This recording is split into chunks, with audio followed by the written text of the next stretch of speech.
শুভ সকাল সকলকে। কেমন আছো তোমরা সবাই? আশা করছি সবাই খুব ভালো আছো। আর এই তো আমি বেশ ভালোই আছি। তো সকাল সকাল এই যে দুলাল ভরের তাল মিছরিটা একটু গুঁড়ো করে নিচ্ছি, কারণ আমি সপ্তাহে 2-3 দিন একটা শরবত খাই, যেটার টেস্ট এত বাজে, তো একটু মিশ্রি দিলে বেশ ভালো লাগে খেতে।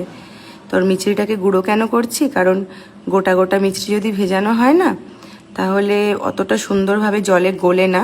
মিশ্রিটা বেশিরভাগটাই গোটা গোটা থেকে যায়, মানে দানা থেকে যায় ছোট ছোট, তো সেটা ফেলে দিতে হয়।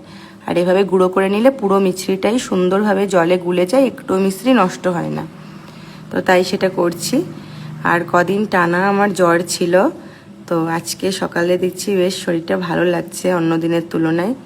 কদিন যা গেছে মাথা খাড়াই মনে করতে পারতাম না। যখনই জ্বরটা আসতো মাথা মনে হতো এত ভারী হয়ে গেছে। ওষুধ খেতাম, কিছুক্ষণ ঠিক থাকতাম, আবার জ্বর আসতো।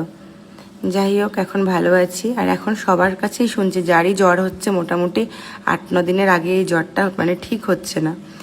সাথে সাথেই কি বলে, স্বাস্থ্যই সব থেকে বড় সম্পদ।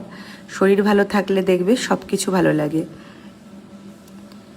অনেকে আমাকে একটা প্রশ্ন করছো, কমেন্ট করছো, প্লাস আমাকে মেসেঞ্জারে মেসেজ করছো, দিদি তুমি আর দুবাইতে যাবে না? হ্যাঁ গো, যাবো।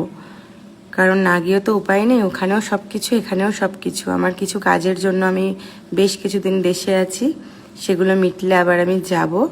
আর যেহেতু আমার ছেলেকে এখন আমি ইন্ডিয়াতে ভর্তি করেছি, সবাই জানো যারা আমার ভিডিও দেখো, ওকে আমি দার্জিলিংয়ে ভর্তি করেছি, তো ওর জন্য আমার একটু বেশি মানে যাতায়াত লেগেই থাকবে এখন, এটা তো বুঝতেই পারো। তো এটা কমপ্লিট করে আমি আমার বাকি কাজকর্ম শুরু করব। সকালে তো বলো আমাদের মেয়েদের কত রকম কাজকর্ম থাকে। তো সকলে তোমরা খুব ভালো থেকো, সুস্থ থেকো, দিনটা সকলের খুব মঙ্গলময় হোক। দেখা হবে তোমাদের সাথে আবার পরবর্তী কোনো ভিডিওতে। Bye bye.